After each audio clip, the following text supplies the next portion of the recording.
खेल रहे हैं। ठाकुर जी ने मधुमंगल ने पहले बड़ी मुश्किल से तो अपनी गेंद दी। ठाकुर जी ने वो गेंद काली देह में फेंक दी। अब मधुमंगल रोने लगो कि मुंह को तो वही गेंद चाहिए। ठाकुर जी बोले देख ले मैं कूद जाऊंगा देह में। बोले अरे जा तू बात बनावे, या मैं कौन कूदेगो, या मैं कालिया नाग रे। अरे या के ऊपर से पक्षी भी निकल जाए तो वो पक्षी भी मर जाए, क्योंकि विष की इतने भाप उठे। ठाकुर जी बोले देख ले, तुम मुझे जिद मत करे, मैं कूद जाऊंगा। बोले ना मुझे तो वही गेंद चाहिए। और लाला तू तो बात बना रहा हो, तू ना कूदेगो। ठाकुर जी इतने तो कदम पे चढ़ गए। तब मधुमंगल बोला अरे ना ना लाला मुंह को गेंद नहीं चाहिए। इतने में तो ठाकुर जी काली देह में कूद गए। जैसे ठाकुर जी कूदे, वहां नंद भवन में यशोदा मैया के मानो हृदय को बहुत जोर से झटका लगा हो। सांस फूलने लगी यशोदा मैया की। मैया को ऐसा लगो कि पता ना कुछ ऐसा क्यों लग रहा हो कि कहीं कोई गड़बड़ तो ना है। ग्वाल बाल सब हैरान है गए। बोले लाला काली देह में कूद गयो, लाला काली देह में कूद गयो। दौड़ करके यशोदा मैया के पास गए। मैया से जाके कहे मैया हमें क्षमा कर दियो, आज क्रीड़ा करते करते लाला ने हमारी बात ना मानी और वो काली देह में कूद गयो। यशोदा मैया तो वहीं मूर्छित हो गई। बोले अरे तुम ग्वाल बालन के संग या मारे भेजू मैं, काली देह में कैसे कूद। वाक के ऊपर से कोई पंक्षी भी चलो जाए तो वो वाक की विष की भाप से मर जाए, और लाला कूद गए वहां में। सब ब्रजवासी दौड़ करके पहुंचे। यहां ठाकुर जी भीतर पहुंचे। भीतर जैसे गए, नाग पत्नियों ने ठाकुर जी को देख लिया।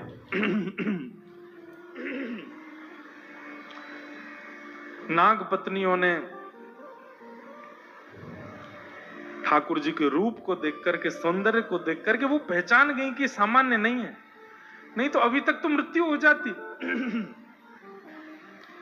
उन्होंने कहा बालक देखो हमारे पति बहुत क्रूर हैं, अगर उनको पता चल गया तुम यहां आए हो तुमको जीवित नहीं छोड़ेंगे। हम तुमसे प्रार्थना कर रही हैं यहीं से वापस लौट जाओ। ठाकुर जी बोले तुम्हारे पति से मिलवे ही तुम आए हैं हम। नाग पत्नियां बोली तुम हो कौन, अभी तक तुम जीवित कैसे हो, इतने विषैले जल में तुम कैसे बैठे हो। ठाकुर जी बोले सब पता चल जाएगी, ये बताओ तुम्हारा पति कहां है। नाग पत्नियां बोली इतनी जोर से मत बोलो, उठ जाएंगे वो। ठाकुर जी ने इतने में ही देखो दूर कालिया नाग सो रहा है। भगवान दौड़ करके गए और सीधे उसके फन पर एक लात मारी। जैसे ही लात मारी इतने में ही महाराज विशाल कालिया नाग, हजारों फन हैं उसके, खड़ा हो गया ठाकुर जी के सामने। और जैसे ही उसने ठाकुर जी को मारने के लिए फन नीचे किया, भगवान थोड़े पीछे हो गए तो फन आकर के भगवान के चरणों में लगा। भगवान बोले अब तेरी मृत्यु टल गई, आया तो था मैं तुझे मारने तक, तेने मुंह प्रणाम कर लियो, अब तो मारूंगा नहीं मैं, लेकिन सबक तो सिखाऊंगा। कालिया नाग बोला ये बालक जीवित कैसे। ठाकुर जी बोले इन सब में विचार मत करे। तुरंत ठाकुर जी कालिया नाग के फण के ऊपर चढ़ गए, और जिस फण को वो निकालता है भगवान को डसने के लिए, ठाकुर जी उसी फण पर अपना चरण रखते हैं। इतनी द्रुत गति से भगवान कालिया नाग के सिर पर कूद रहे हैं, यहां से वहां। आकाश में खड़े देवता जब इस लीला का दर्शन करते हैं उनको लगता है ठाकुर जी नृत्य कर रहे हैं। इंद्र ने मृदंग उठा लिया, ब्रह्मा जी कांसा बजाने लगे, नारद जी वीणा बजाने लगे, सरस्वती आलाप देने लगी, तांडव नृत्य ठाकुर जी कर रहे हैं, और आकाश में देवता गंधर्व बन करके गीत गा रहे हैं। ऐसा सुंदर रूप ठाकुर जी ने पूंछ पकड़ ली कालिया नाग की, और इतनी द्रुत गति से कालिया नाग के फण पर नृत्य कर रहे हैं ठाकुर जी। एक एक फण से रक्त निकलने लगा कालिया नाग की। लेकिन कालिया नाग अपना स्वभाव नहीं छोड़ रहा है, भगवान को फिर भी डसने का प्रयास करता है। तब सामने नाग पत्नियां आकर के हाथ जोड़ के खड़ी हो जाती है, और तब नाग पत्नियों ने यहां पर स्तुति गाई। मुझे जो याद है लगभग मैं 7 वर्ष बाद इस प्रसंग को कह रहा हूं आज। बहुत सुंदर प्रसंग है। नाग पत्नियां कहती हैं कि न्यायो हि दंडः कृत किल विशेषमिन् स्वावतारा खल निग्रहाय विप्रपो सुतानामपि तुल्य दृष्टे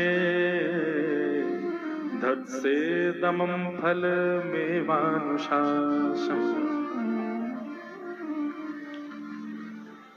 हे नाथ, निश्चित ही हमारे पति ने कोई पुण्य किया होगा। क्यों? क्योंकि आपके चरण कमल किसी को सामान्यतः प्राप्त नहीं होते। भगवान के अनावृत चरणों का स्पर्श सबको प्राप्त नहीं हुआ, पर धन्य है हमारे पति कालिया नाग कि उन्होंने निश्चित ही कोई पुण्य किया होगा जो आपके चरण कमल उनके सिर पर विराजमान हो गए। हे नाथ, आप हमारे पति को मुक्त कर दीजिए। भगवान बोले क्यों मुक्त कर दूं? एक कारण बता दो कि मैं इसको मुक्त कर दूं। तब यहां पर नाग पत्नियों ने कितनी चतुर बात कही। बोले कि भगवान, व्यक्ति की मृत्यु काम, क्रोध, लोभ, ईर्ष्या, द्वेष, अभिनिवेश, अहंता, ममता, चिंता आदि आदि विषयों में पढ़कर के होती है। और जब व्यक्ति मर जाता है तो सब चर्चा करते हैं, अरे वो क्यों मर गया? अरे क्या उसके सिर पे तो काम मंडरा रहा था। लोग चर्चा करते हैं वो क्यों मर गया? उसके सिर पे तो पुत्र का मोह मंडरा रहा था, वो क्यों मर गया?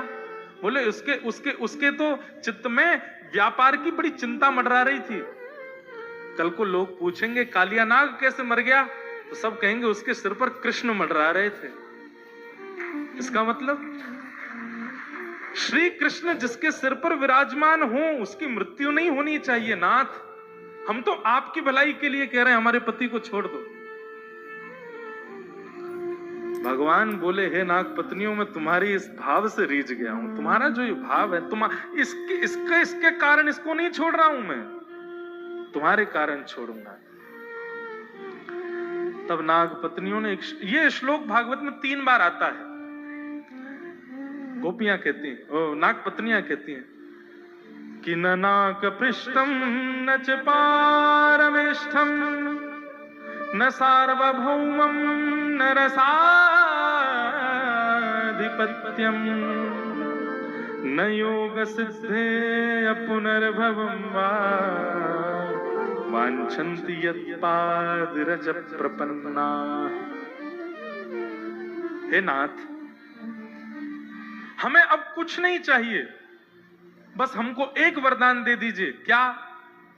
हम में और हमारे आने वाले जितने भी वंश के नाग हों, सबके फण पर आपके ये चरण चिन्ह सदा बने रहे, बस और कुछ नहीं चाहिए।